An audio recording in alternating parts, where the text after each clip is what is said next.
All right, it is 7:07. I'll call to order the November 14th, 2018 meeting of the Weare Conservation Commission. I am the chairman, Andy Fulton. Got Michael and Steve to my left, Sherry and Bill to my right. We have one member cannot join us this evening, and we have no guests in the audience. We are ready to conduct business. And Steve, you want to put some forestry items right up front and center? Yeah, so got a few things going on. So we had the email from Naomi today that was related to the couple of forestry services agreement proposals, but kind of bigger picture, there's this whole issue of the town forester and how it relates to the town spending policy. So, you know, to kind of recap what we did for everybody who wasn't here, which is I think everybody except for Andy and myself. 10 years ago, we went out on essentially requests for proposals. We had an outline of what services the town of Weare was interested in. We were real specific. We had probably 4 or 5 forestry companies respond. We went through those as a committee, and we selected Medicine Timberlands for their responsiveness to our request for proposal. And at the time, we were looking for general management activities. It was a whole list of things, you know, forest management plans for our parcels, and all of the things we've essentially implemented over the last 10 years.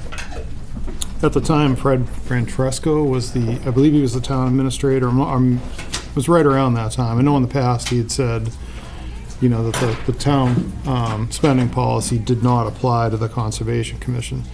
So fast forward 10 years, I think the gate purchase requests is what kind of triggered some interest in what was going on, and I don't think that was just the gate. I think that was some work up there in Farron Pond that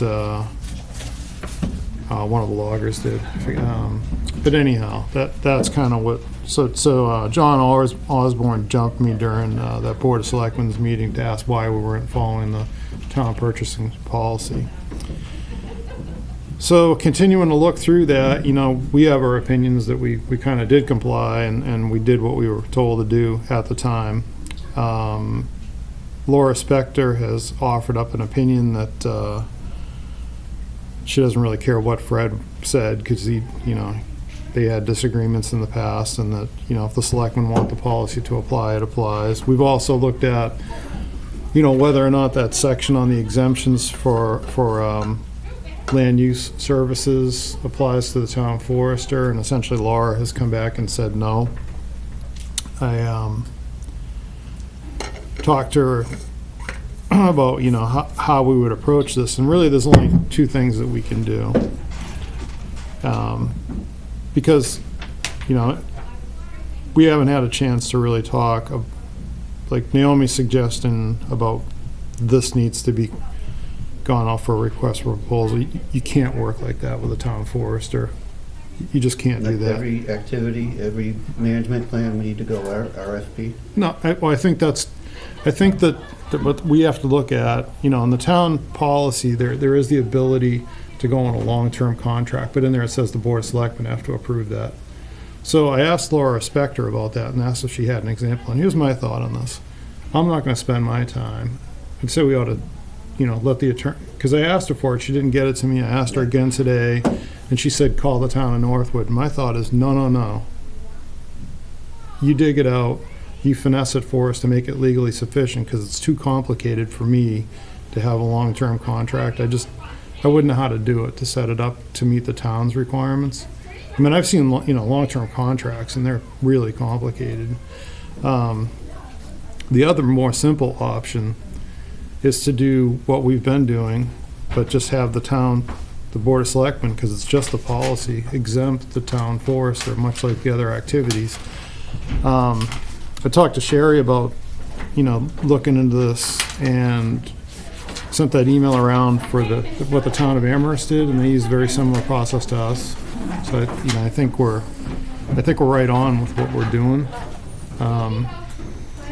So my recommendation for the Conservation Commission here is that we write a letter to the Board of Selectmen, and in light of the complicated nature and long-term management that's required for forestry, that we be allowed to exempt the town forester and just the forestry-related activities. A gate, we can go out on a request for proposal, survey, stuff like that, but specifically the natural resources management related to forestry and the invasives, the kind of things that Meadowsen does itself. The other really complicated part of this that I don't think that they're probably aware of, really need to get in front of them and explain this, is that, with all consulting foresters, unless you want to structure a contract differently, they typically, for the timber harvest administration portion of their work, they operate as a percentage, so we don't even pay that out. And, so you have to grapple with that. And Laura said I think it was that she didn't like, and there was something different in the whatever town she had worked on, so that even gets more complicated. So, turn over an entire industry. Well, you can do whatever you want if you want to pay for it. Yeah. If you want it. But then if you're a consulting forester, you have to figure out, what should I get paid to do this, to administer a harvest, to mark a harvest, to do all those sorts of things. The way it's currently structured, if it's a successful harvest, your returns Well, for any harvest. greater than if it's a poor harvest or poorly done. No, it has nothing to do with what's done. It's the, if you look at the average kind of the resource and you just think about what it, if you have low grade wood, obviously your returns less. Or so your real early stand entries where you're trying to get rid of, say a lot of red maple or a lot of pulpwood size or firewood size trees, to thin the forest. Because your money is all in your saw logs, principally oak and pine in this area. So everything is paid per 1,000 board feet when you're talking about saw timber, unless there's veneer involved. And then, so they get a percentage of that. So essentially, to structure it differently would be another thing that's going to take some legal work. So it would get very complicated. And I was talking to Laura too. I'm like, so how do you, if you have a 10-year contract with someone and you're paying them, then how do you adjust their fees? Do you just automatically do a percentage every, say next year it's going to go up 5%, the year after it's going to go up 5%. She said in her contract, and I thought this was laughable because they're exempt from this town purchasing policy, they have the right to ask for more money anytime they want in that contract. So this could get very, very complicated. It is super complicated to do this as a 10-year contract. And there's absolutely no sense going out every project. It's just not going to work at all, for the forestry part of it. And then if you look at, so say the timber harvest, Meadowsen Timberlands has publicly advertised that to generate as much revenue as possible. The only limits they put on is what kind of harvesting equipment. Some people get upset about that, but that relates to the success of whatever you're trying to accomplish. If you're going in there cutting heavily to do some correction harvest, and you want a whole tree job so you don't have topwood all over the place. That's what you want. Sorry if someone has a cable skidder. It's just that's going to cause them not to be able to bid. But they can always find a friend with a chipper and a skidder if they choose to do that. So my recommendation is really to essentially write a letter to the Board of Selectmen requesting that be exempt in the in light of the long-term and complicated nature of forest management, to to explain that we already did a competitive process 10 years ago, even though they didn't approve it, and that's how this company was selected. And that they've done excellent work, they've generated revenue. And just make it clear that we're just, we're asking for that for the forestry part of, what we do. And, I think we should go talk to them in person. It's really important. If I can butt in, I agree with most everything you're saying, except the letter. I think that talking to someone in person, face to face, gets way more done. And I think that I've been in this board a couple of years now, and there's things that'll come up later that I've heard, and it's time to not let that happen anymore. And I think that meeting with the selectmen and explaining like you just did, you can't do that in a letter. You can't make it make sense, and you can't be there to back up anything you're saying. What you're saying could make all the sense in the world, and the letter could make all the sense in the world, but it's very easy to say, nope, put it aside and grab the next piece of paper. Yeah, I disagree with you, Bill, because what I'm saying here is that, the letter serves as a permanent record. And then the meeting, you have minutes from a meeting, but they're not always highly accurate and don't always capture everything. So, in my personal life, when I had a problem with Avatar, whenever I communicate with Avatar, I always hand them a letter, just so they can't mistake what I just told them. Mm-hmm. So whether the letter gets handed to the Board of Selectmen that night and then we talk about it and we don't give it to them in advance, that's fine. But I think it's always important to put a good, strong position statement in writing as well as explain it. As long as there's a personal part. Right. I think Yeah. the letter, you're very right, Steve, with the letter, and I give it to them plenty of time to study it. But I really think in my dealings with about anything I do, Yeah. there's emails, there's texts, there's letters, there's what you can do. But when you go right face to face, it's your problem. Yeah, and that's what I said. I'm saying we should do both. But I think, we need to all get there as a joint meeting. I don't want to go myself. Absolutely. I can talk about forestry. I think it maybe ought to be, whenever that meeting can be put together, maybe that is the meeting for conservation. Yeah, we need to do this sooner than later because it's kind of a train wreck. We've got, the harvest agreement with the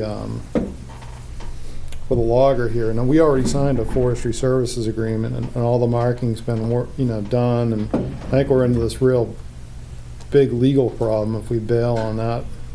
I talked to Jeremy about this. I let him know. I said, don't do anything else. Stop. I think we need to keep going on it because we've already signed this, and then get to the Board of Selectmen. I don't think we should authorize any new work until this is hammered out. There aren't many things that happen in town business or other businesses where it's a 10-year plan. So it is a little bit different. Well, so we made the case. The problem is though that this is it's essentially it's a land use or land manager that I think does fit into that. And it's never been an issue. So it seems like whether it was in there or it was authorized, but it just wasn't well documented. We do it. We do it with town engineers. We do it with attorneys. It's a professional. We could have a town forester that was part of Weare's staff, but I don't think we ever want to head that direction. We're much better off the way we're going. I think it's a very common sense decision. Yeah. But I just don't think it's going to happen without a face-to-face meeting. Yeah, I agree. We need to do that. That's what I'm saying. I agree with everything you're saying. Yeah. Yeah. So I think that's, I think we should draft a letter, send it, and, based on the comments, and however you want to time sending, or just hand it that night, and then, set up a joint meeting. I very much support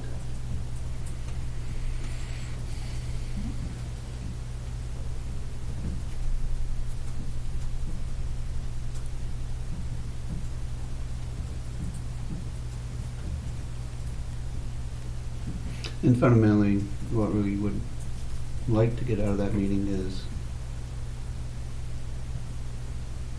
Board of Selectmen agreeing with us that the town forester, town forester services, accepting special purchases fall in the exempt category.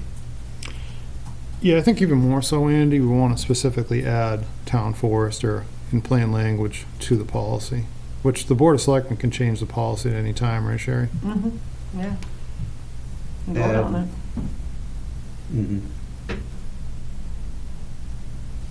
So that would be in the clause, including blah, blah, blah, such as Town attorney, town engineer, town attorney, town Yeah. forester. yes. Mm. So that way, How often do we actually have a contract with Jeremy? it's these forestry services agreements, and then we have the hourly agreement. Once a year type of thing? No, it's project by project on the, so this, the one that just came out was, it's been 10 years since the forest management plans, and so there's a proposal to update those. And then when he shows, like, anything that's just the nitnoid stuff, it's like an hourly, so when he shows up here, That's 65 an hour? yeah, Is that once a year though that we sign that? I know I've seen that. the 65 an hour one we signed not too long ago. That one, I forget if it was once a year or if they changed their rates or anything. Yeah, or I'm not sure what the interval was. I'd have to look at it. In the business world, hey, you take whatever quote you want to take. It isn't low dollar, always wins. Right. Lots of times it isn't. Right. And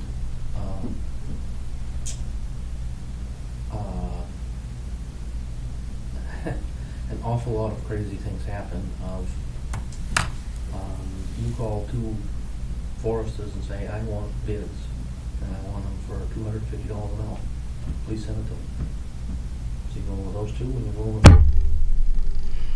that's a very easy game to play, and it's played all the time. Yeah, I agree with you. Not that you should have to do that, Yeah. but if you have to get a bid, I go both ways on this. On the one where he's bidding his price per hour and whatnot, just if it's an annual thing. Another thing that happens, people get so busy that all of a sudden, instead of 65 an hour, it does become 100 an hour because they just don't want to do it. Mm. And if you'll pay it, they'll do it. And I see that all the time at the tracking station. yeah. And so a little bit of keeping somebody honest isn't bad. But as far as, when you're working on great long plans like this, to have another person step in that hasn't been working the forest, knowing the damages that happened 2 winters ago from some storm, knowing that you took care of that group of trees, whatever, you probably tend to lose an awful lot of revenue by someone new coming in. I think it's a very easy thing to sell to the selectmen to keep a long-term agreement, but I also think that you've got to just keep some checks in place on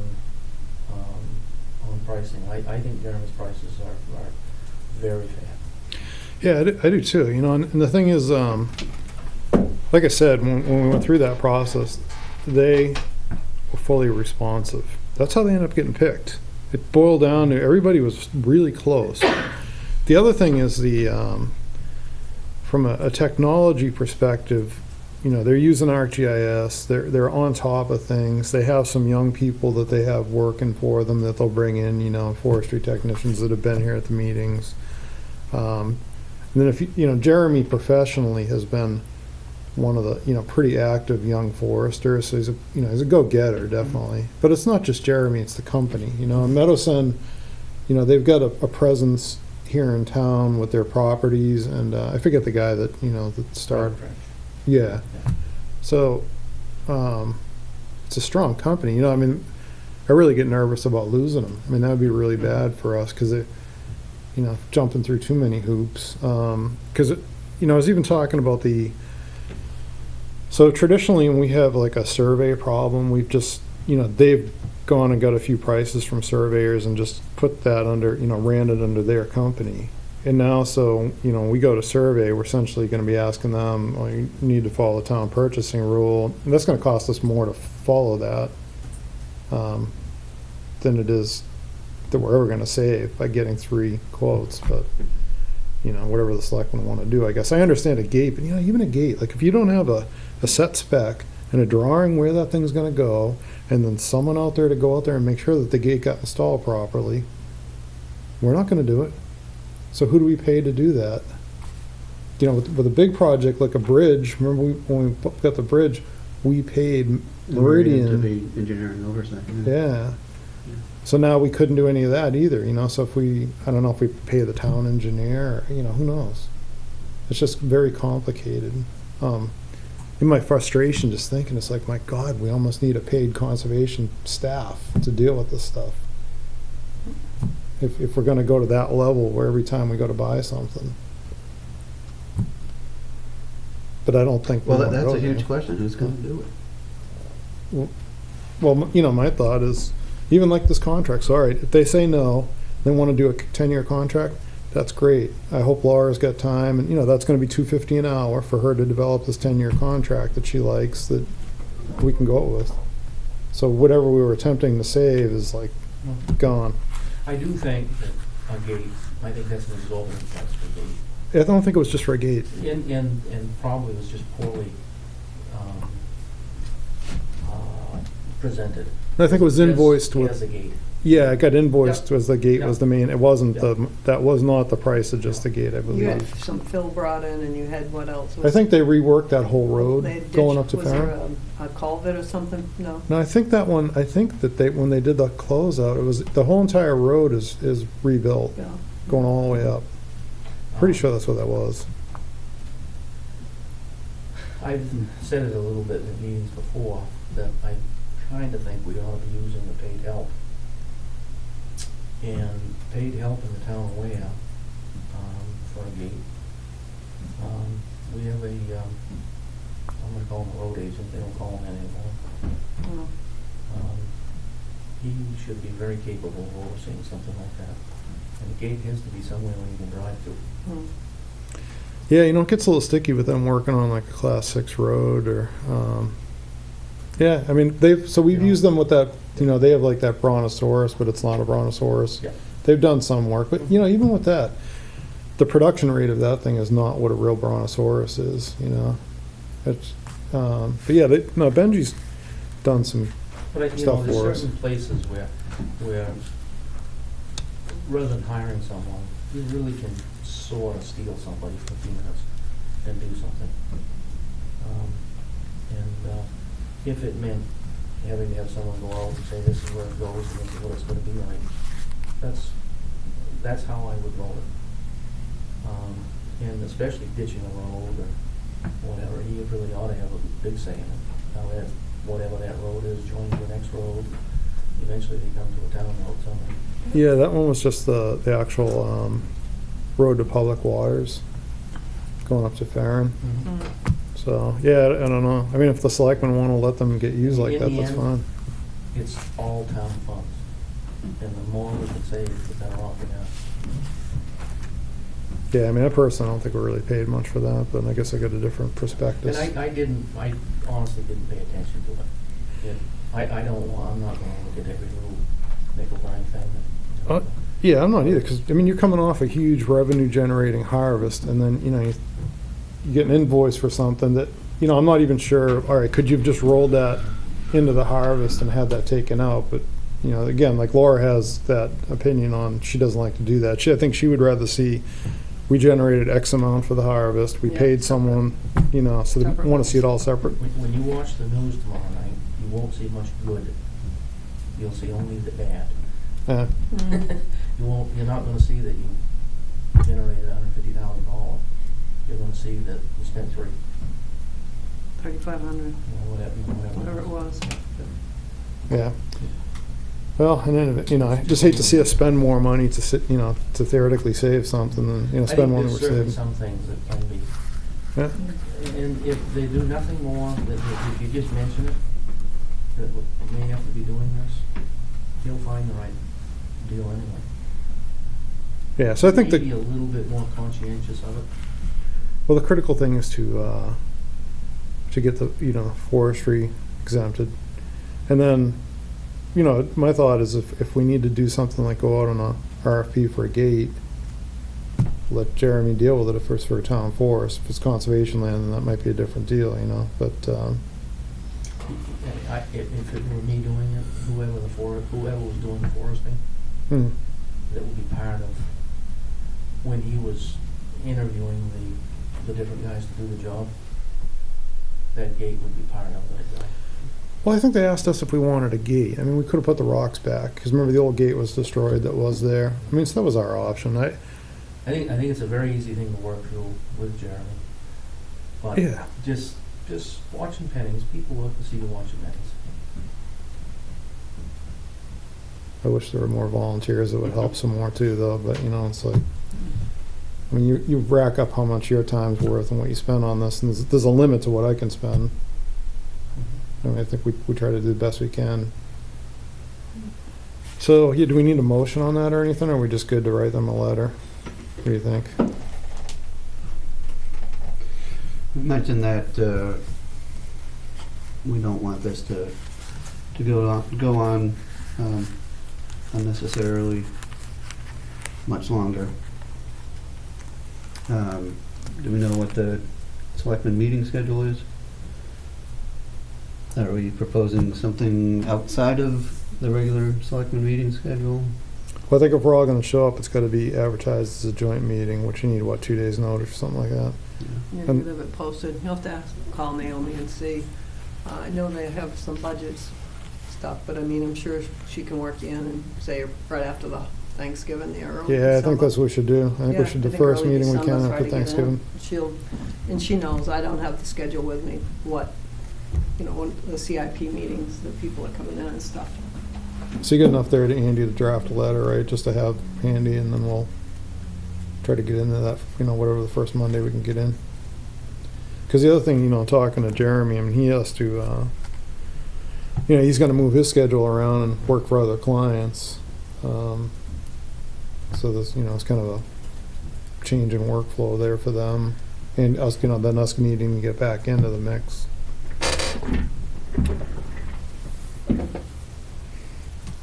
So do you want to email Naomi, or want me to email her about the, getting us on the schedule? I'd like to email her about that. Can you take a first cut at the letter? Yeah, I can draft something for you. I'm desperately short of time to handle extra commitments right now. I'm Okay, I'll kind of draft hanging some. by a thread here, so if you could do that, that would make this doable for me. Okay, I'll draft that. So we've got, this invoice needs to, no, actually, let's see, this is, actually, where am I? That's an invoice that needs to get paid. I emailed you the invoice for the, you guys all have the one now for invasives that needs to get paid. I think those are all out of town forest, and the, Gary Wilson was one, right? what's that? Gary Wilson was one. That's already taken care of. Oh, that's one. Yeah, it's done. Yeah, I don't see a paper copy of that. I just, no, I emailed it to you. Yeah. So you can just send it to,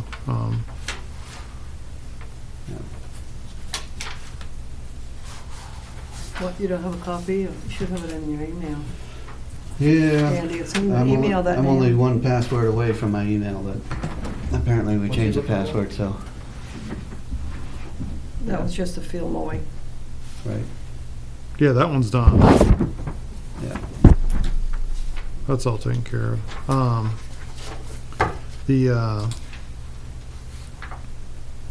Yep. Let's see, I just sent the,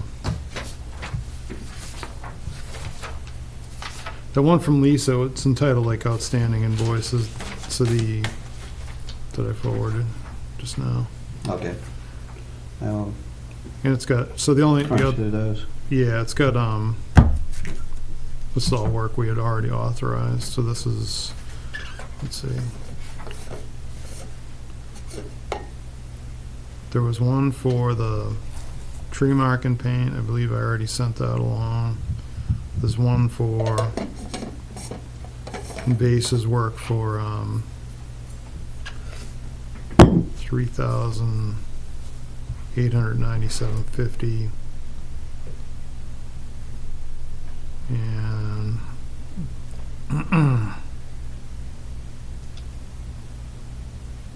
what's this one here?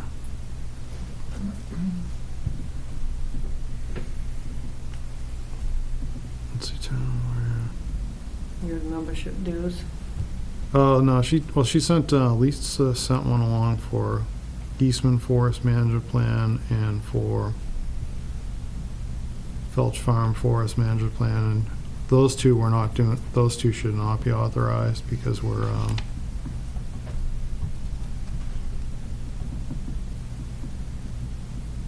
so those are the ones that there's no signed proposal, so I don't know why Lisa's actually billing us. That's this one here. Mm-hmm. So I don't know why she thinks she can invoice that. So don't author. 20% for management plans. Yeah, don't, yeah, we'll have to say, hey, that's not, there's nothing approved on that. All right. And what's the $12 per acre? Is that just for mapping the whole thing? In the, you talking about the proposal? The Eastman, yeah, the Eastman Forestry Service proposal, yeah. Yeah, that's to update the whole management plan. Okay. And then it's a 10-year update, and then same thing with the Felch Farm. Yeah, And then they have On that? outline of, very good, yeah. Oh, okay. $12 an acre, I didn't know what it was, exactly what they were doing, but they update the whole, all of the property, they go back through it. yeah, through the management plan. Yeah, so they have their cost per,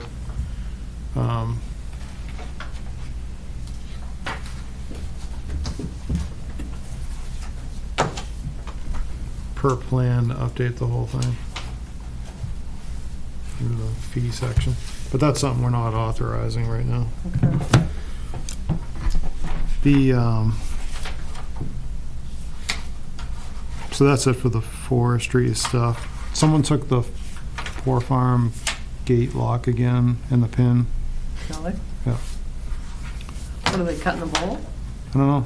Must be we're just cutting the lock and then throwing the, you know, they just took the pin. So are they running up and down Balch Hill? Is that what? No, the other gate's locked. It was up On in the other there. end? Yeah. I don't know what the purpose of that was. That's gone. So maybe we can get Benji to go out there and make one, or Jeremy can get one from whoever made the gate.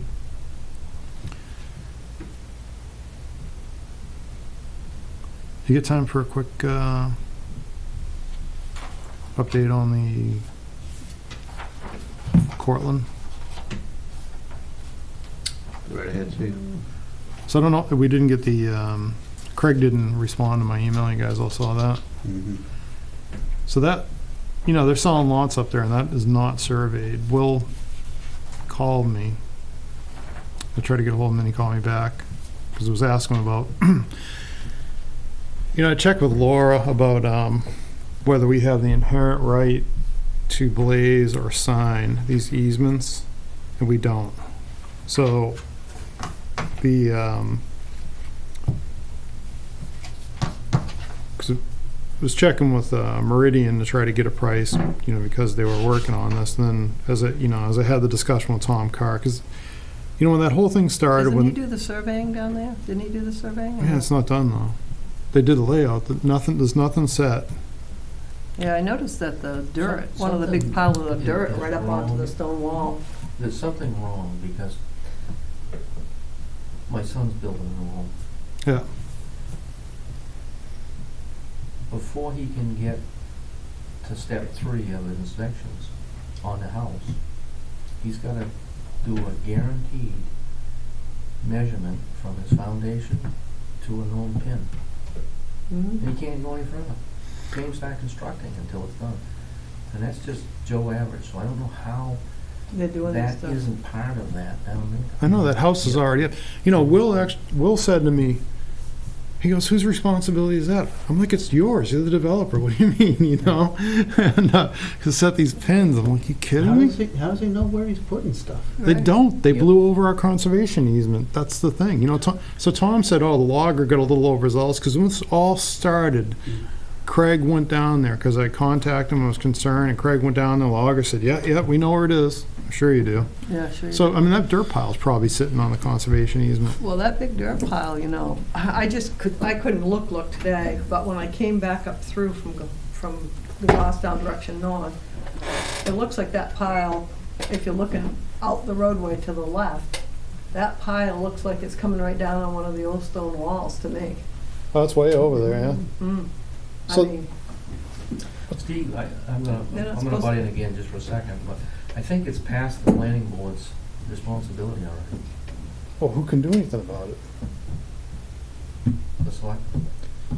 But- And I think that part of our meeting, and that's why I said there's several things we should kind of get out in the open, but I would, if it were me in charge of doing it, I would ask the selectmen for a meeting, which we plan on doing. This would be one of the topics.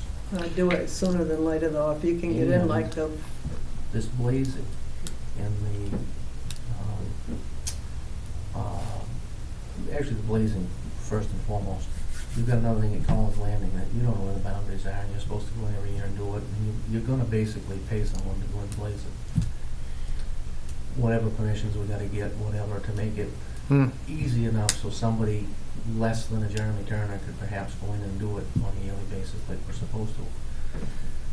But it would be a very easy thing to convince the selectmen that in lieu of the forest to cut trees, and he's done a lot of dumb things already, that we can go to court and spend a ton of money.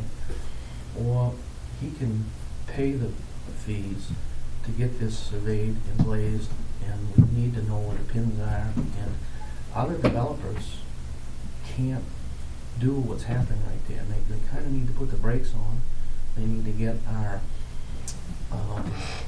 code enforcement guy. I called over there, they wouldn't do anything. I'm sure they won't. Until they're kicked, no one's going. So here's the problem. Here's the problem for all you of us. called Chip? I talked to Wendy about that, and she said there's no way Chip's going out there. So the here's our problem in general. We accepted this development, and on the plans, they always say, you know, pins to be set. So we let them get going without the pins being set. We have no way Yeah. definitively saying you're on our easement until those pins are set, which might not happen till next spring, according to Will. So we don't know how bad, you know, The whole development will be in. right, I don't know how they're, like, that house is up, I mean, it's like, Yeah, it's one kind house of is up and shocking. they've got some Yeah. more, they got some more crushed Yeah. material in there, probably for a septic system or something. Right, You can so- see it. So, you know, yeah, I just don't know, I mean, this stuff is like, you know, you're talking spending tons and tons of money to Why deal with wasn't it this. surveyed? How hard would it be to go in and survey that back line? No, it's all the lines, I mean, it's a planning board issue, though, it's not ours, we don't, Yeah, but It's I a think nightmare. it's gone beyond them. I don't think they. And I don't think they're gonna go backwards. so who, I mean, who's able to shut that down, though? Well, Who gives like a I don't know if final? it's gonna be a shutdown. I think it's gonna be a work through. And I think that the selectmen are kind of your last line of defense, and they kind of gotta get involved, and perhaps they're gonna tell the planning board, or they're just gonna go down and Walk maybe they'll them. put a quick little cease and desist on it Yeah, cease and until desist something until correct some- has been done. Yeah. Yeah, we need to do Well, something about that. I think, I understand Craig not getting back here, because I think Craig has already washed it. Well, he went down there to talk to the loggers, you know, so it seemed like they still had some That was involvement. probably prior to the start of the. No, that was the start of the development. Who did the logging down there? I have no idea. I can't remember. You know, so we also But got, It's in Will Lambert's, it's yeah, in his, it would be smart for him right now to play ball and spend a few $1,000s and get this done, Straighten it out. Well, he- rather than get on the bad side of every committee and commission and board, including the select board, before he's got his second house built. Yeah, I mean, he was fine about it, but he said, they might not get it done until next spring. And now, I looking, there's a house up there. I didn't realize there's a house. And then there's that, I didn't, once the leaves are off, you're looking like, oh my God, look at that dirt pile. And the other thing that's terrible about that easement, it allowed them to put drainage in. So, I mean, that big stupid pond is right on the easement. That pond was half filled in. They filled half of that in with dirt. Yeah, And nobody's down there checking anything. no, it's pretty rough. So just so you know, I mean, we took a beating on Holly Hill as well, because when we get out there and find out the pins are missing, we end up paying to put the pins in. What if you've got another great big development that's just ripping, ready to go. Yeah, you don't want anything to do with Duck Pond. That's a horror show, if that's what you're talking about. You know what? It's way easier to fix it now than afterwards. But, so Duck Pond is worse than any of these. You know why? Because at the time, the planning board allowed them to count portions of the house lot as open space with, with restrictions on it. And how in the heck are we ever going to enforce that is beyond me. It's crazy. They should have them 2-acre house lots and everything from that to, beyond that 2 acres is conservation. We can't change what's done. Yeah, I know, that's the but problem, we that nobody's should doing their work- jobs, right? Work with these people. There's no before it solving gets that out of one. hand. Well, there's always. No, because you have 100 homeowners concession. involved. Right, you're gonna have to have some sort of concession, but certainly the back lots, whatever can be,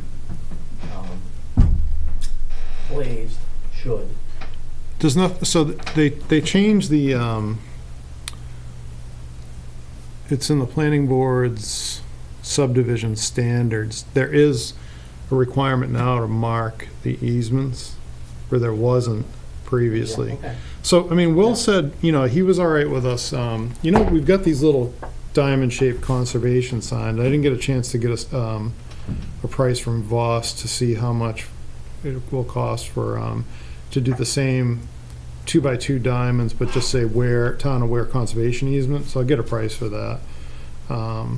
They're just little plastic signs. So in lieu of blazing, at least putting those up. And he seemed all right with that. If we just send him an example. Is most of that property, that old apple orchard, is most of that surrounded by stone wall, except on the upper end? Is No, that where you think there's a problem? Tom Carr told me there was a problem somewhere. I don't know where. I I think there's probably a problem on a lot of it, but I think before they keep them going, the town should. yeah, without pins there, and we can't definitively say anything. I'd like to go in there and be able to see, if the easement's preserved or not. Because what happened is the developers at the time, and they didn't want any changes to habitat at all. So the easement's terrible. I mean, it's a hands-off easement. You can't do anything with it. And so now it's violated. And now what do we do as a town, that we took that? How do we enforce that, if that is the case? The grantor or grantee may place small signs at the boundaries of the property indicating the property is protected. Is that in that It's deed? on that conservation easement. It is in that deed? Yep. Okay, good. Yep. So I guess I don't need to ask Will's permission for that. So just signs, no blazing. I didn't realize that was in there.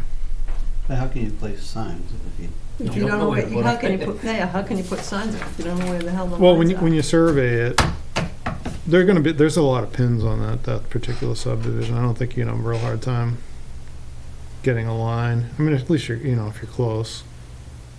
Well, imagine the stone walls on on 2 of the sides are your lines. Yeah, I can't picture it. Maybe not. But yeah, when you initially survey it, because, so say Meridian, the thought there was, they're the ones that did the survey, so they would know right where the line was, so just go put the signs up, give us a price. But then come to find out, it's like, because Tom said, well, Will's their client first, and then all of a sudden find out, that there's this encroachment he's telling me about. I'm like, maybe we should just stop talking, because you might end up on the other side of that. They're doing pretty good. So in any event, we need to get in there and figure out what happened. So I guess we could add that to the, what we want to talk to the Board of Selectmen about. And then, I guess my thought would be in the future, if we ever take another easement, because it wasn't entirely up to us, we should, instead of, as a matter of practice, we should have the town engineer go out there and verify that every one of those monuments is set and document it. I thought that was part of any, I thought that would have been done before, Never. once the easement was in place. They, Or- no. No. Nobody did it. That's like Duck Pond. We took fee ownership of the property with no monuments. I think that's something we should be working on to make sure that stuff gets done, because we have no way of knowing where anything is. Duck Pond, if you really think about that, we've got that road ponded in there. We now have a landlocked parcel, which we can't create landlocked parcels anymore. We should be able to go into Duck Pond right now if we wanted to and do whatever we want Right, over that road, because we own part of that. but we can't. No, they got those great big concrete. Oh, yeah, they've got they do have the barriers in. They weren't in there though, here a year ago. Those barriers had just been put in the actually, I last think year. they've just been moved. Yeah, it's just recent because I drove in there It's all been mowed. It's- probably a year ago. Yeah. Or less than. I'm sure what they're doing is they're riding on the coattails of Cortland. And now that there's another high-end development happening, Hmm. you've got some good comps. It's just what it needed for that one to blossom. Yeah. Well, we need to do more with these things. So, is that still Ernie Tebow or? Yep. Yeah. I mean, Ernie? So call him and just say, hey, when are you putting the monuments in, or what's the deal? I know his manager and whatnot, but it would be, I think it would be the selectmen's place to do that. I mean, the planning board doesn't do any of this? Apparently not. Well, I think they're done. And I think Done what? What When the they- plan's approved, they're done, Plans and approved, they're done. when it comes to site work, it's somebody else. They're not That's what it sounds an like. enforcement group. They don't go back and look at what happened. How do they know if they tell, this is Well, this? I think we How have- do they I think know? we have a code enforcement officer, we have an engineer, we should have an engineer at that job. Well, if it's town not up to engineer. the planning board to do, to follow through, how do they know anything of it's getting done unless they are relying on the code enforcement officer to go do that? That's I what mean, I think that's how it works, but I guess I'm not certain. I'm not sure about that. I mean, I don't know. I would like to maybe, I Figure guess it I out. can come up to a planning board meeting and ask the question. I don't think anybody ever walks around any subdivision ever to verify that pins are set. Ever. I mean, I would think that would have to be done before they even could start building. I think it is now, because, I don't think so. Yeah. well, you know what, it's one of the people on the planning board, and that's just how it was worded to us. You will have your pins in, or you won't get an approval. Period. There They is should be no doing more that, yeah. To be, what do they call it, To be set. to be set. That Right. that should not be an acceptable practice in the town of Wareham. Yeah, it shouldn't be. And probably the cure for that is in the future, you can't Go go back. back, but do we ask for for the planning board to, what's the word I'm looking for? Have a change in their, Bylaws or, not bylaws. not bylaws, but uh, their policy. all of it. Procedures? Procedures and policies, Basically, whatever. they gotta get it voted on. Yeah. So can the Board of Selectmen withhold building permits? I think the I board of wonder- selectmen is your last line of defense, right? So. I don't know. Well, I don't. I mean, we can sue and I'm we can do whatever assuming, we want, And I but- think that, if we can get a meeting here in the next few weeks, and I suspect that one of the board of selectmen is gonna start snooping on it right away. And So can you call Ernie though, or whoever, do you know someone good enough to just call him and say, hey, what are you guys doing, or is that a conflict for you? it would certainly be a conflict for me, but it shouldn't be for my wife. Okay. As long as the selectman instructed to do it. I mean, I think we should know that going before the Board of Selectmen meeting. I mean, you have a contact, and you want to just text me or email me the guy's name and number, I'll give him a call, I don't care. Yep. Actually, you're gonna get a hold of Naomi? I'll have her, Andy's gonna. I'll have her prepared for that. So, Yeah, Andy was yeah, gonna, on that. He's the fellow you've met with him, I think, Sherry, Vinny. Whatever. Who? Vinny, I go by Vinny. Oh, he came in, yeah, he came Yeah. in here for, what was it? Something to do with the gravel pit. Their gravel Yeah. pit down there, what was, Yeah. I can't remember now. Yeah, this, early this spring, yeah. He's pretty decent to work with. And it's always easier to get someone to work with you before It gets to be a major problem, yeah. ground breaks. Mm. So, you know, we really need this stuff in place, 'cause it's, and, I don't know how you can build a house without it. I don't have a clue. And just, I mean, how can they sell a house if they don't even know where the boundary lines are? Maybe they just set them for that one You can't house they build a built 12 by on. 12 shed without knowing that. I mean, I think that we've got to have the code enforcement officer ought to be down there checking to see where those pins are. And if there aren't any pins, needs to cease and desist and get the pins put in. Yeah, it's, you know, duck pond, I mean, other problem, I forget what the, I how think that the, is something, I think I overheard you saying that one gets pinned per sale or something. So, duck pond, or, yeah, nah, I don't remember. I think it came from this board a year or two ago that as a piece is transferred, that's when that task is done. That was allowed or something. Yeah, see, they already transferred us, though. I don't think that's been, To yeah. each individual lot. Like each lot gets its official layout at the time of before occupancy. See, the problem's gonna be is how do they deal with that no disturb portion on the individual lots? You know, and even the No, builders, I understand. so if you're a builder and you buy a lot from them, Mhm. they're not allowed to touch that now. Would be Who my- isn't allowed? Anyone, I believe, so there's that no disturb on the back of all those lots, that they were able to count that as common, I mean, as part of the open space. It's horrible. But even down at Cortland, it's gonna be way less expensive for the builder to get in there now and get that surveyed, because they can do that any time of year. So here's a, And lay it Yeah. out before he does have a bunch of, More houses put in. well, not so much houses, but issues. well, when I talked to him, I was like, yeah, he seemed to think it was gonna be too late and do it in spring. But, you know, our problem is too, but I don't really quite understand this, is when an easement is violated, how are the damages calculated and who gets whatever comes out of it? And then you gotta go to court. And you got a court case, you got lawyers involved.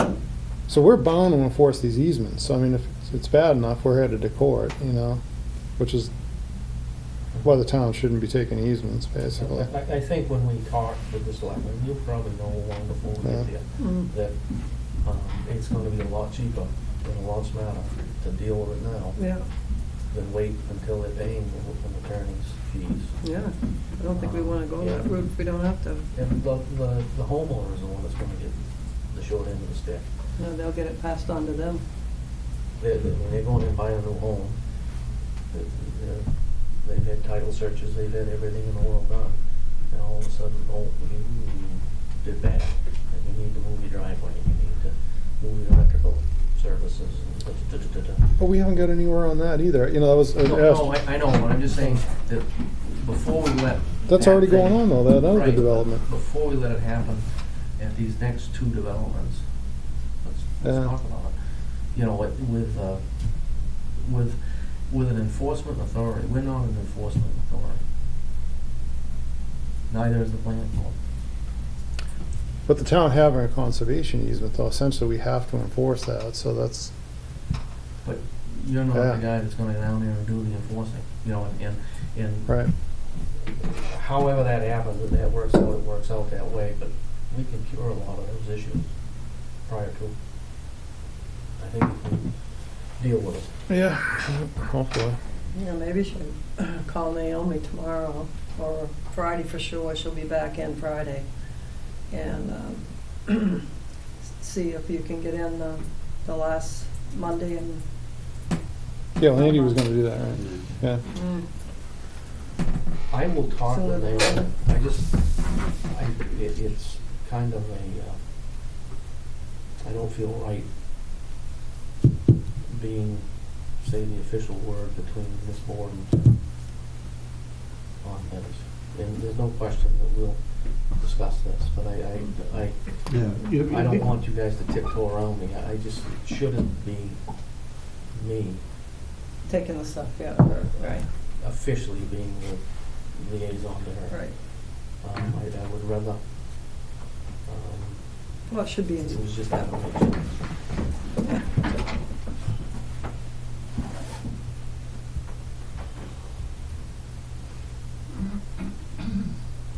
If you guys don't mind, I'm gonna excuse myself.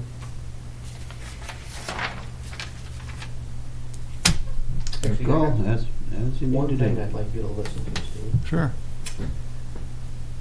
Last few weeks, I've taken some flack.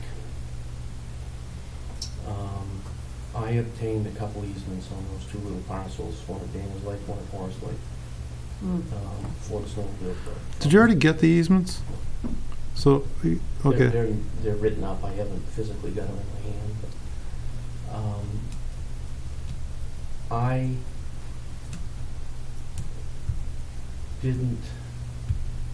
certainly didn't go behind your backs. And I don't think I did anything unethical. I brought it to your attention that there were gonna be property going up for auction several months ago. Part of my job in that snowmobile club and our own little conservation committee, I keep a very watchful eye on a lot of property, something that may or may not work for us. But I certainly don't want to have you folks feeling like I did something behind your back. That process had taken place long before you had looked at your properties. I met with the selectmen before you had met with the selectmen. And the easements are not just for snowmobiling. They're basically just for public use, so that no matter who ended up with them, you always could get a canoe in there. You could always go fishing there. They were very broad written. And it was made very well noted that the snowmobile club has absolutely no use for those unless something happens somewhere else and there's no other place they can go. They could fall back on it. But that is not going to be a snowmobile trail. It is not going to be, I got accused of cutting timber. Just some crazy things being said. Oh, for those little parcels? For those two tiny little parcels. One doesn't even have a tree on it. That's what I said to some. And the night that you folks were going over those parcels, I think Andy heard me, I know you did. When those pieces came up and it was said, well, we have interest in it, I says, yep, and I know another outfit that does too. I was very clear that I don't want you to, I certainly don't want to ever get accused of going behind your backs or taking advantage of something that goes on in this room for the snowmobile club or any other organization. I made it very clear when I joined this board that that is my thing. I'll work hard with you guys on conserving land, which I certainly have a big interest in, but right now, the snowmobile trail system is a big part of my life. And I'm certainly going to look out for that organization as well as this one. And we have several easements, joint, easements on conserved land and Weare, whether it's, I think we've got it with the Forest Society and certainly with Weare Conservation. And there's several, No, I don't have a problem with that. I think I do want to tell you one thing that I came across when I was looking at this whole land sale thing, and I think what you're going to find is the selectmen should not be conveying an easement on that property because, and I'll email this to you, Sherry, there was an outline by one of the municipal associations that tax deeded property is just that. It's tax deeded property and cannot be used for anything until it's turned into something else by vote of the town. So they shouldn't be conveying an easement on that right now. It has to be, Finalized. no, I mean, it has to go to the voters And then. to change it to something else. To just general municipal property is what this thing said. Yeah. Or like in our case, we changed it to conservation. Yeah. So they shouldn't be conveying that before it goes on the town warrant. I don't know if they picked up on that. Yeah, so I can forward that along. Forward it, yeah, give me a copy of Yeah. it. And, probably forward it, if you've got it, forward it to Naomi Yeah. and, But I am gonna also say that I'm gonna go to the accuser of all these things and spell it out crystal clear. I won't tolerate it any longer. Huh. Okay, so that if it happens here, you'll know exactly why I'm doing it. Okay? Unfortunately. Now, those, you may, if Wor- you're words gonna of, mention it, you probably wanna go to non-public here. you're talking about somebody, let's be clear, though, outside. Somebody the- on this out- board has made some god-awful accusations about what I've done. On Like this board? I should be shot, On this commission. Mm-hmm. and I've really had my fill of it. Mm-hmm. Huh. I guess it's, Planned on taking care of it tonight. Couldn't. Okay, sorry to hear that, because you certainly And I, made you know, mention Oh, yeah. of interest. yeah. You certainly Yeah, made I mention of certainly- interest. Whatever I do, I anticipated want to be that. on the up and up with you folks. I made it very clear before I came here that, you know, my interest is that, and I think that we have a fine working relationship. And if we don't, we need to cure that too. There's nothing unethical about what you did. That's, I mean, I think, the only thing I really didn't like had nothing to do with you is, when I get on the Board of Selectmen's meeting, it was like, my feeling is, the general feeling is it didn't give a damn about any of the conservation work we were doing, and probably what you had already did was the only thing, that kept those two off the list, honestly. That's the way once I kind of understood that whole thing. At the time, and it was asked that night, They mentioned it, I mean, that it yeah. would be, and I don't know if I said it would, probably end up being conservation land, and it was asked, Hmm. are they okay with us? Well, we've got a pretty good relationship. I don't think there's any issues between Weare Conservation and the Snowmobile Club, and I think we work together fine.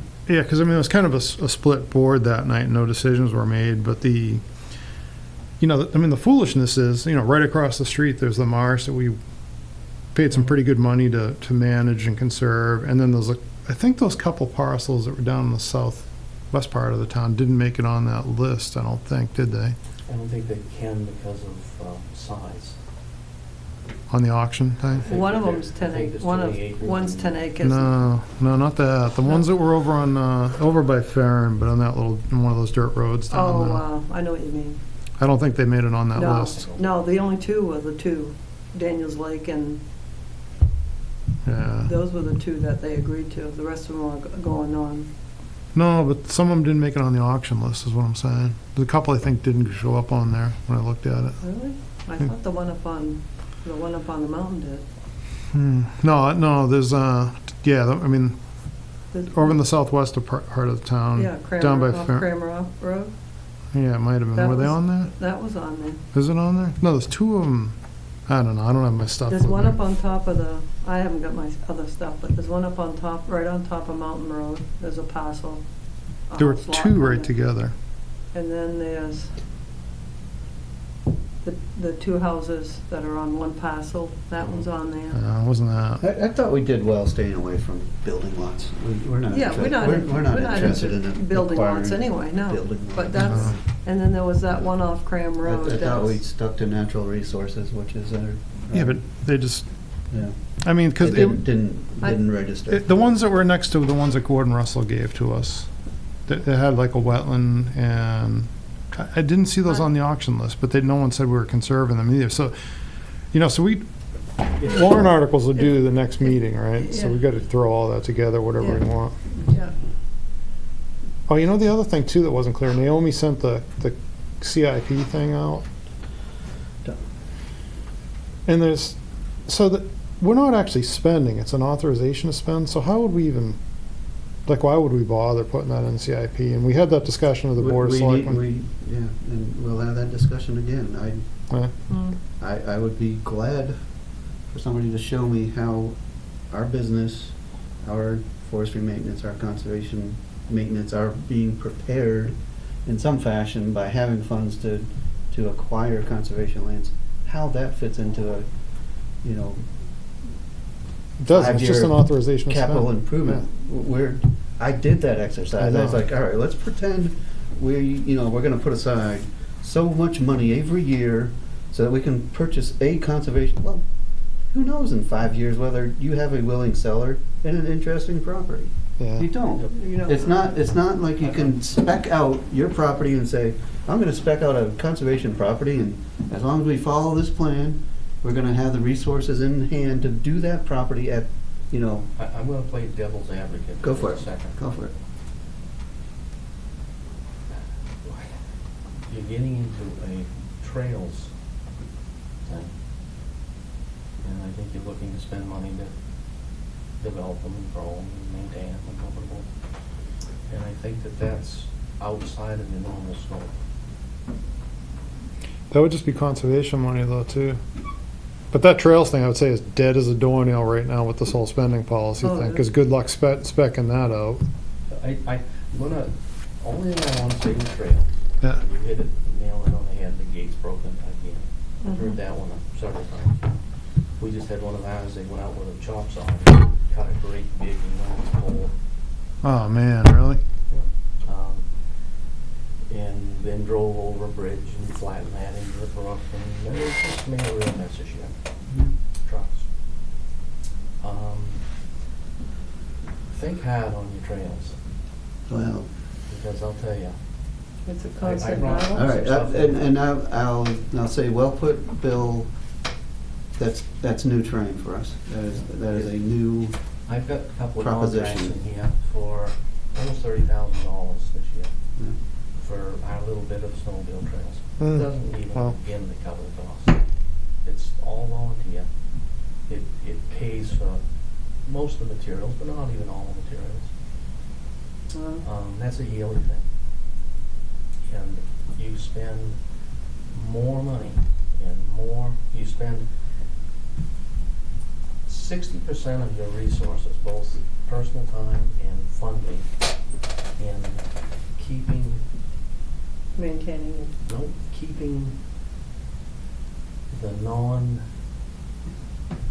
the incorrect users out. Mm. it out.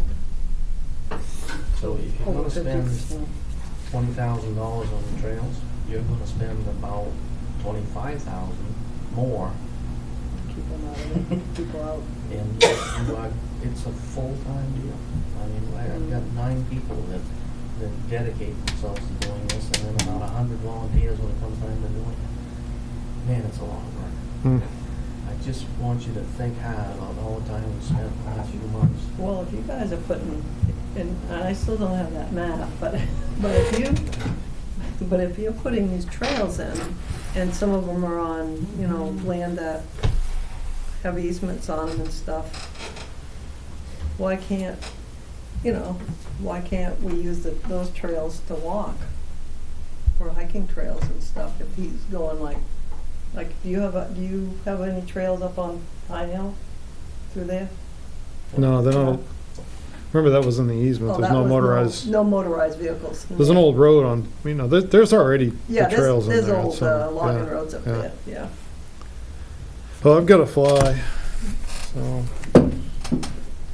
have a good night. All right, Steve, thank you for Yes. surprising us with your presence. man. And Happy all the Thanksgiving to all. work you're doing.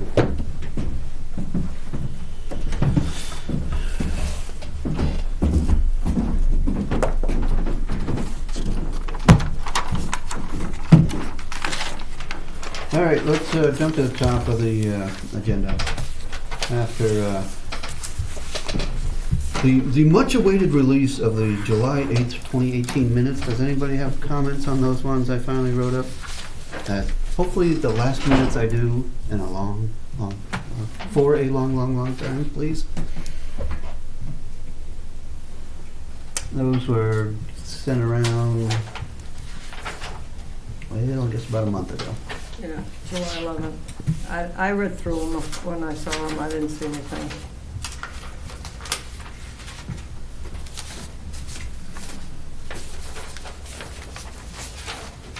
Anybody else? Anybody want a motion on what to do with those? Motion to approve. July 11th, 2018 minutes. I'll second it. Any concerns, comments? There being none, all in favor of approving the July 11th minutes, say aye. Aye. Opposed? All right, I gotta learn to recognize your voice, Mike. All right, all in favor? Aye. All in favor? You already did it, didn't you? All right, I did hear you. Aye. All right. Moving on. How about the October, last month's minutes? I wasn't here last month. I can't see anything. I'll make a motion to accept them.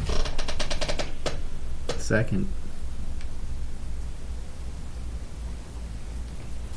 All right, now, does anybody have a copy of those? I do. Right here.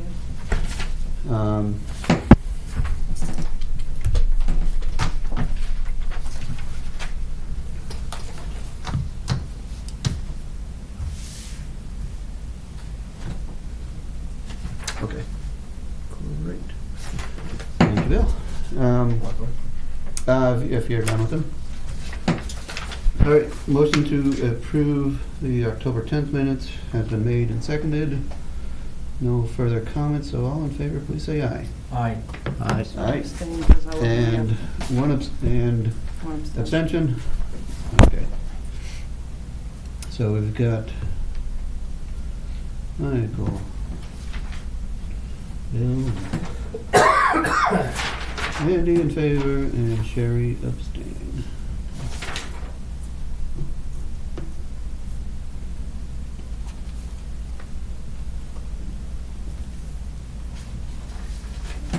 All right, just to give you a kind of a flavor for what we got here, we do have one site plan to have a look at, which I think we ought to do. Anybody have any knowledge of or concern with the Wetlands Bureau correspondence? So there being none, I'll just suggest the minutes note that we considered without comment. And those, I'll get the agenda over to you so that that can follow from the agenda into the minutes. The 1, 2, 3, 4, 5 pieces of DES correspondence. And Naomi's description is very helpful there. We addressed other items, 1, 2, and 3. So I'm thinking we just have one plan to look at. Does anybody else have business for tonight? Yeah. All right, so let's find and have a look at that plan.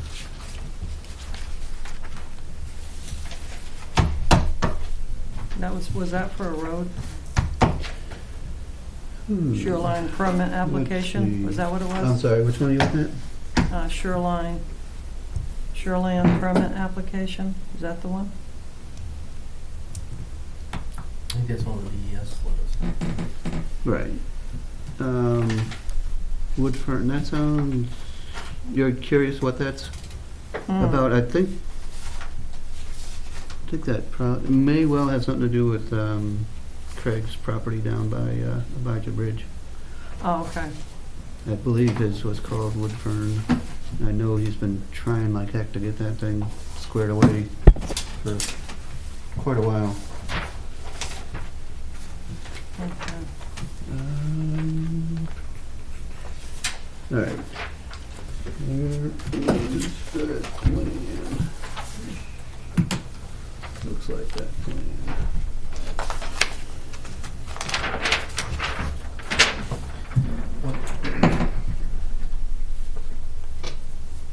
Good firm road. Yeah.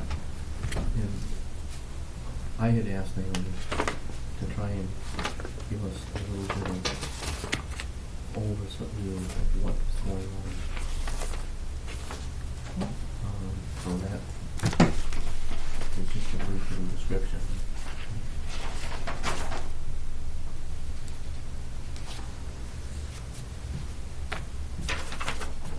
Did I run through that too quick and miss something?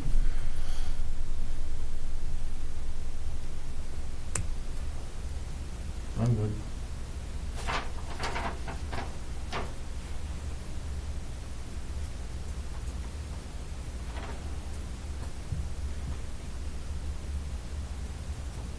You're saying on Woodfern, we've been asked to do something.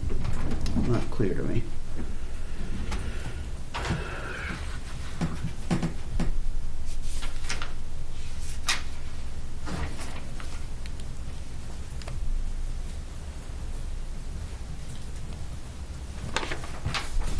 I guess I don't have it. I thought it was in this group, but I don't see it.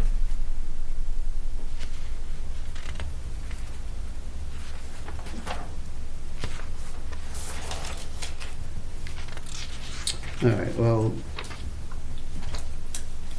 I think all it is saying that they've accepted the Right. application. and we have a copy of it. But our role is not exercised unless the applicant is asking for expedited processing. So, in that case, we would expect an applicant in front of us to, essentially walk us through what they're doing so that we can understand it enough to affix our signature and expedite it. In this case, I do not see that being requested. So if anybody's looking and digging into pieces of the application by paper copy, it's here, and I don't know whether it's been provided in any other fashion. Okay, jumping along to the site plan, 220 River Road.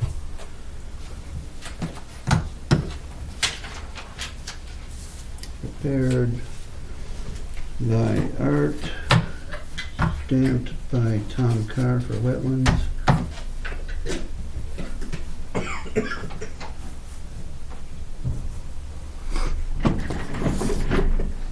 Looking for a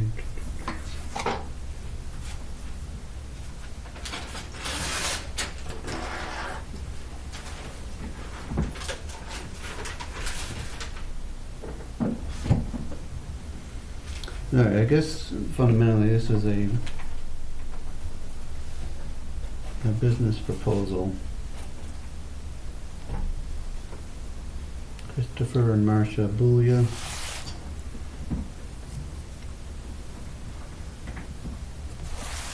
It's in the rural ag zone. Apparently not in the flood hazard zone. Note number 3, regarding zoning requirements. There's a building setback, front and rear, and a wetland buffer.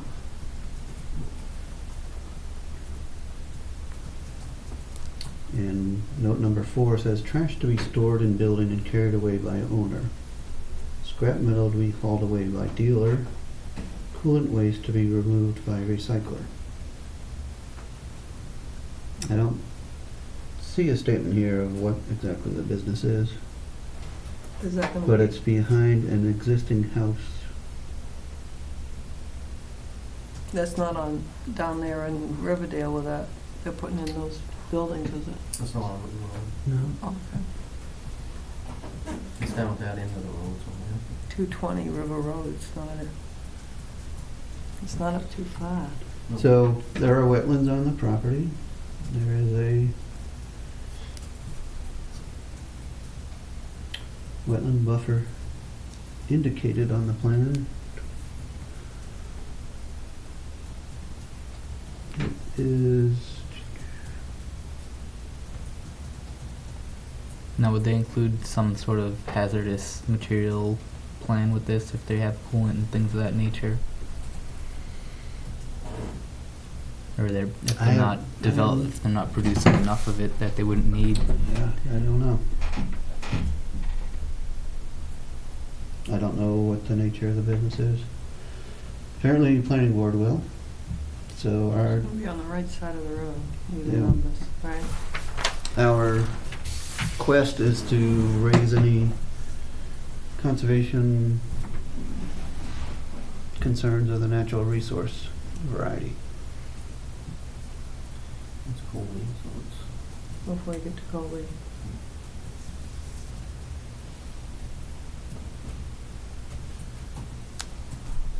You don't recognize the name?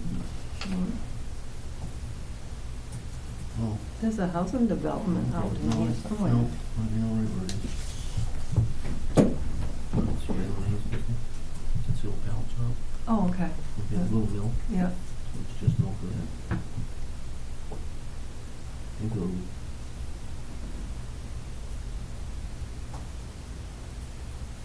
I guess it's hard for me to tell. It doesn't look like the proposed construction is close to the wetlands buffer. But, you know, I can't, Instant pavement. That's why I asked, just for Proposed septic. where they would be storing materials, Yeah. if it'd be anywhere near the wetland. mhm. And this is what area in here? That's approved gravelled area. The building's right there, the wetlands are over here. Yeah. You have 25-foot Right, 25-foot buffer, yeah. Quite a ways to the. Yeah. Yeah.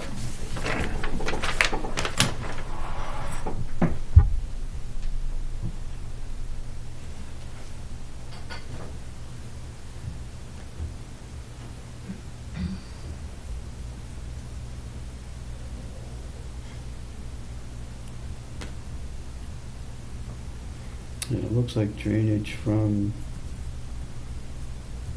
the proposed new building would actually be away from Quite a ways away, actually.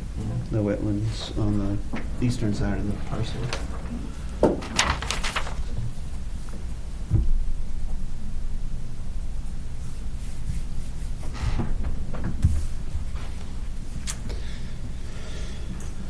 Looks like anybody have any comments to pass along to the planning board on that one?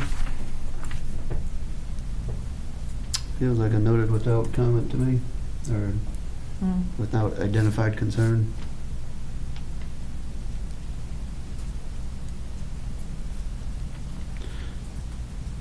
Right after the development is Weare Nh's. Right after the development. Yeah, Yeah, and that's the next. piece next of property. place, just beyond the development, right, yeah. That's what I Is thought. that, do you know if that's north of Fessenden Lane? Is Epperson, that's the. Is that the way the housing Rail and development? power line there? Is that what he's talking about? Yeah, I went in about 8 years ago or Yeah. so. Yeah, yeah. it's So just that's beyond across, that's just north of It it? would be just north. North. Okay. Yeah. Yeah. There'd be one piece of property in between it and that. Yeah. That gives me a sense of the lay of the land over there. Yeah. Oh, boy, what if other stuff do we have? Looks like, those are good, I like the look of that. There, one other piece of mail came in, I guess today's mail, from Meridian Land Services. And it is a note that Todd Land Use Consultants has been acquired by Meridian Land Services. Oh, wow. So there's a merger, not the first merger that Meridian has been involved with. So they're bringing an additional surveyor into their shop. Anything else? I just quickly wanted to make sure, I know it. Oh, right, I've been waiting for this, Michael, great. Just to go over the Felch Forest harvesting plan there, it's 200 acres, so just so I'm understanding it Yeah. clearly. So we hire meadow send to blaze the trees, what is gonna be used for what purpose, stay away from this tree, this one's a hazard.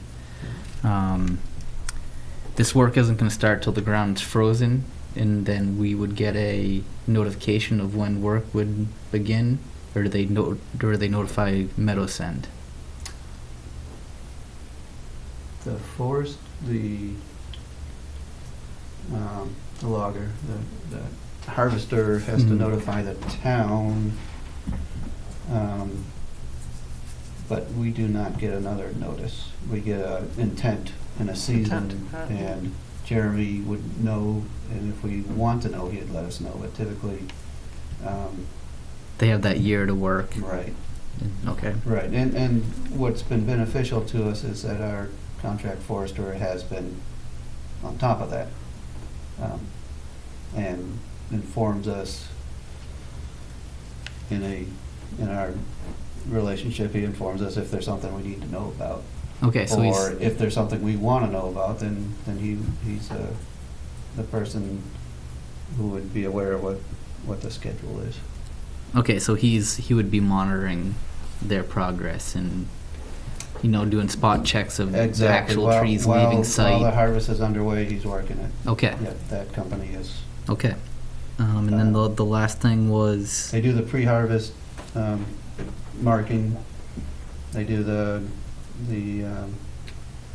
invitation to bid on it. They do the award to the harvester, and then oversight while it's ongoing.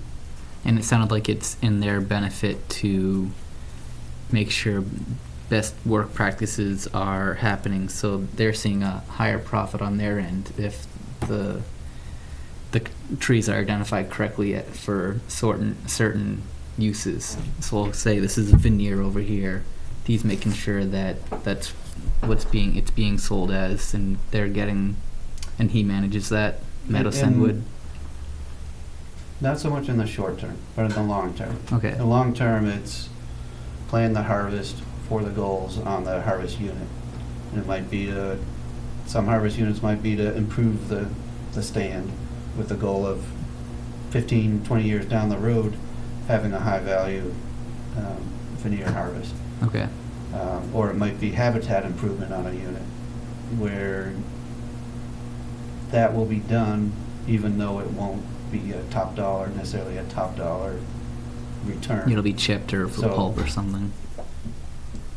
The key to the success is the planning over many harvest cycles, and the planning that incorporates all the potential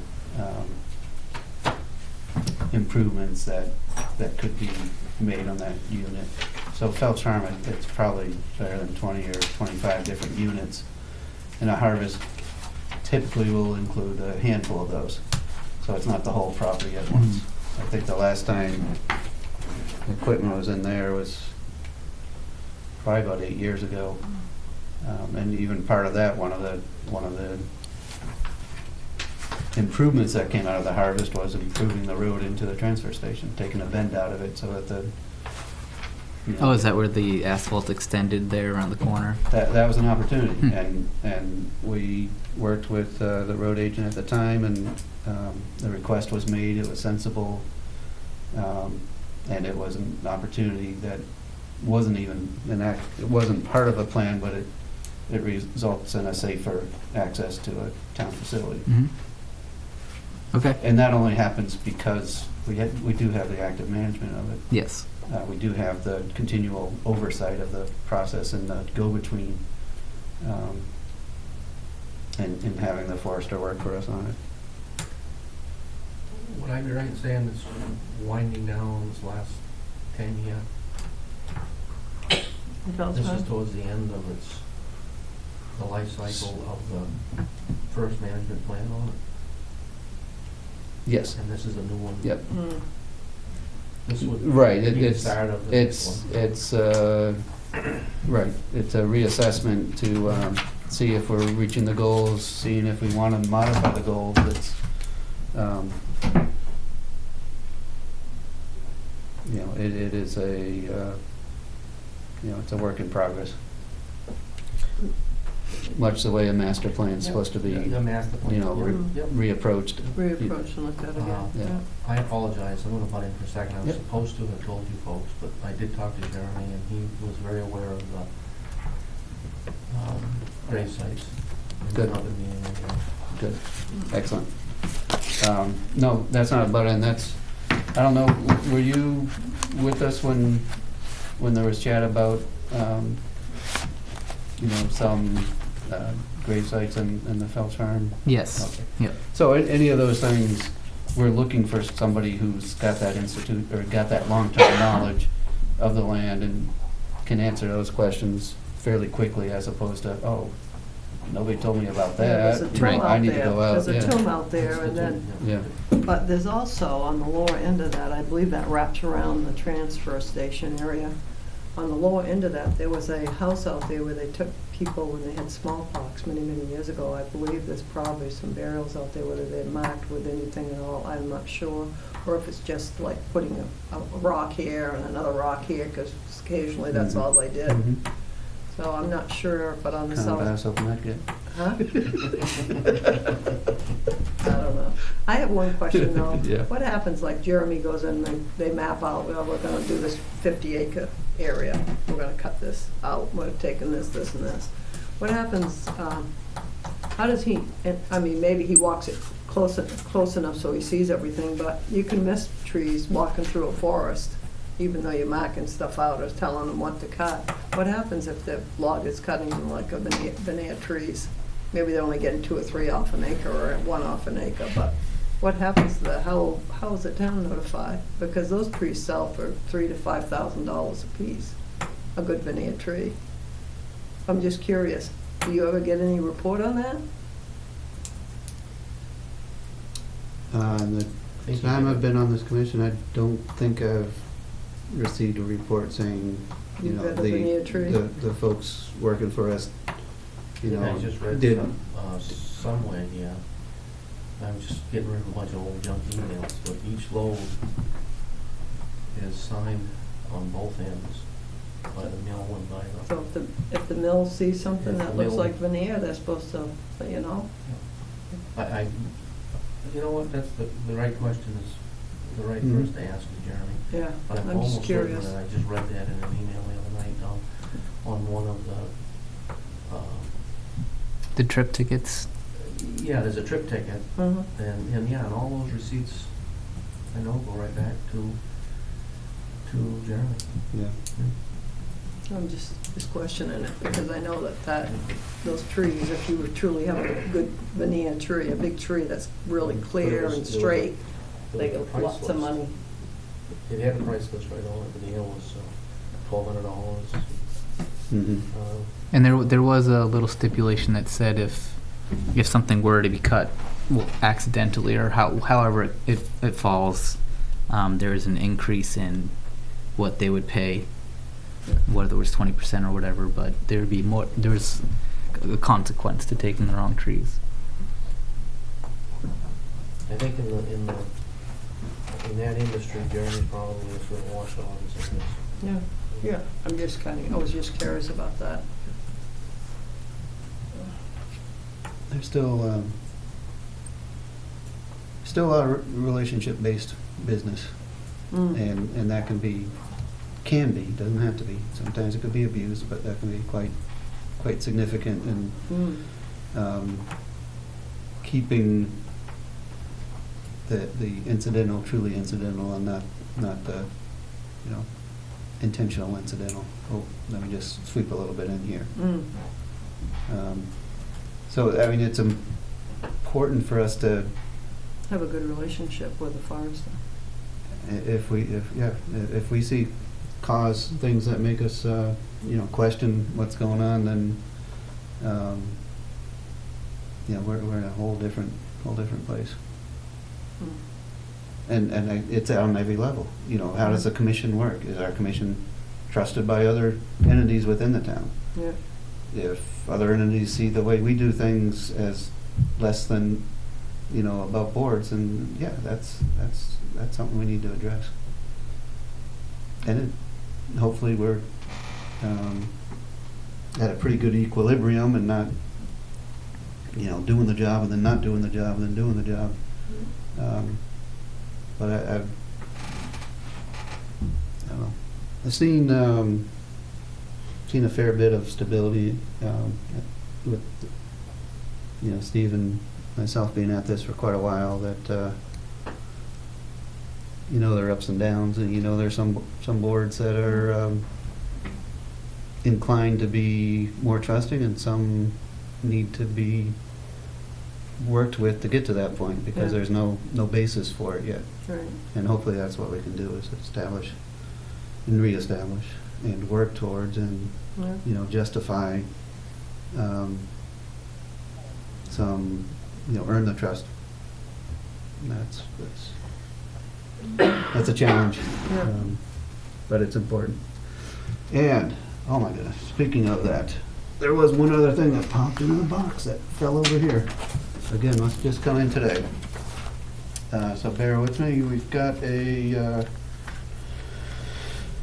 permit to trap by our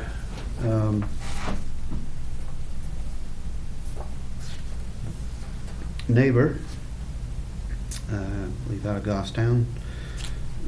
Glenn Dubois is once again asking for permission to trap on lands formerly owned by Gene Woods, what we call the Wood Family Forest.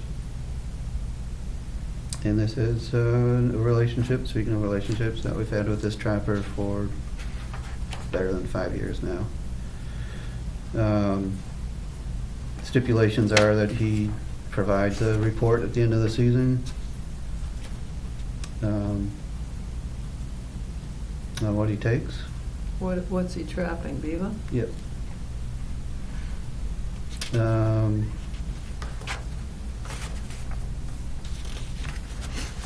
And as the land use agents, I thought there wasn't any money in beaver pelt.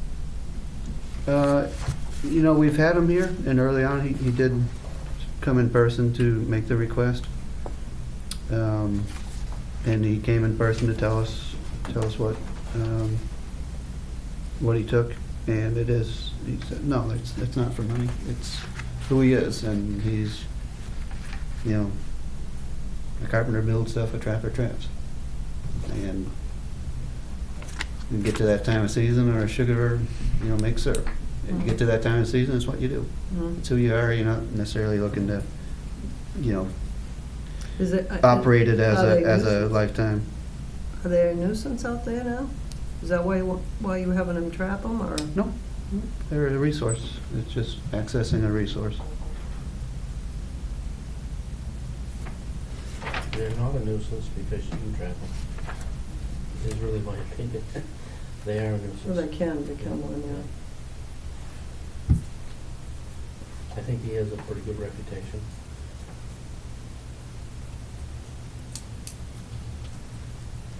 See what we get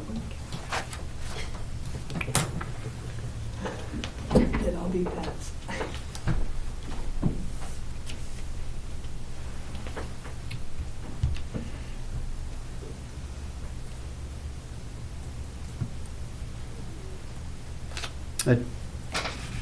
The prime interest has been in take has been in beaver. It is not limited to trapping beaver. I think we had a discussion about other critters, and he says once in a while he said he would trap for fisher, but he only does that if he sees something special that suggests that you know, the activity is high and the likelihood of catching something not intended to be caught is low. But to this point, it is worked out well, in my opinion.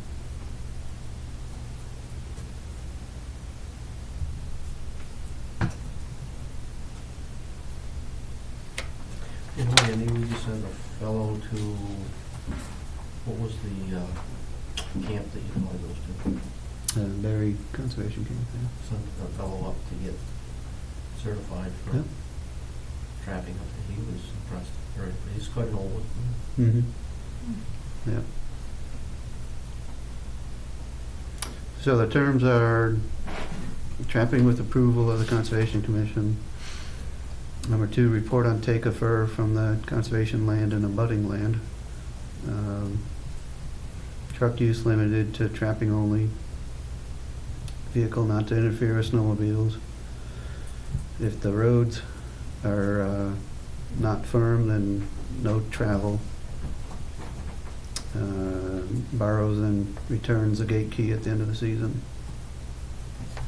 Any member of the Conservation Commission may accompany him on a trapline check, following fish and game rules, and permission can be rescinded at any time by vote of the commission.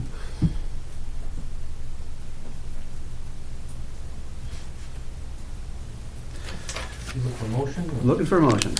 I make a motion to approve that. Sign it. Is anybody willing to second that motion?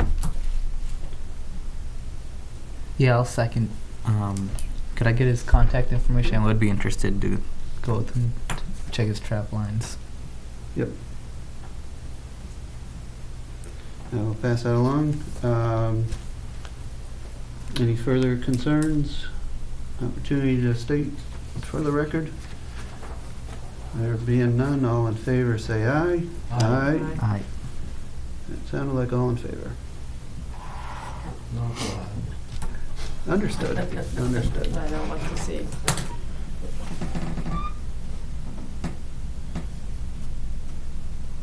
Yeah, it was kind of funny, I was looking out the back door here about a month ago, and we had 3 great big otters, long, big otters go through the yard. I hadn't seen that Yeah. in years. So I don't think there's that many around, really.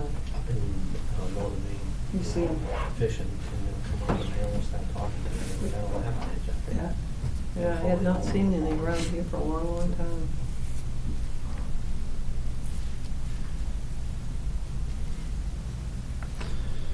A couple winters ago, had the craziest tracks in the snow right in my backyard, 50 feet behind the house.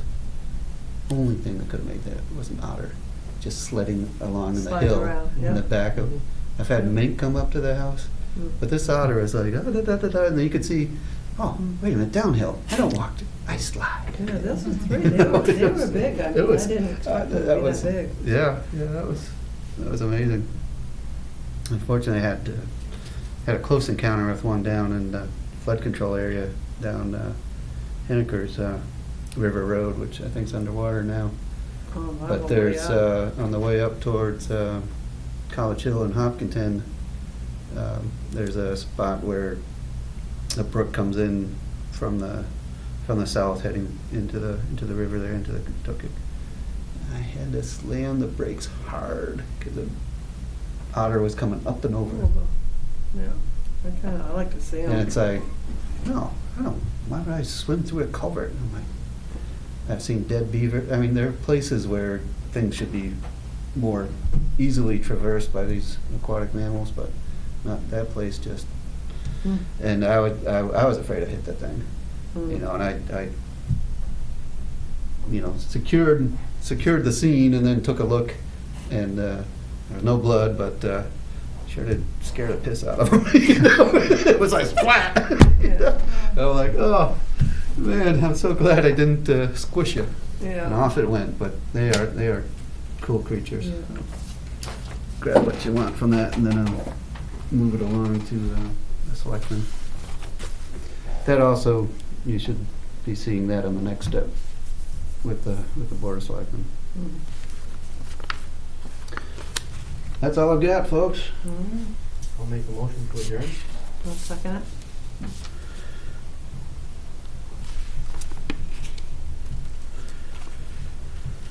All right, motion to adjourn being made. All in favor, say aye. Aye. Aye. And we adjourn at 8:52.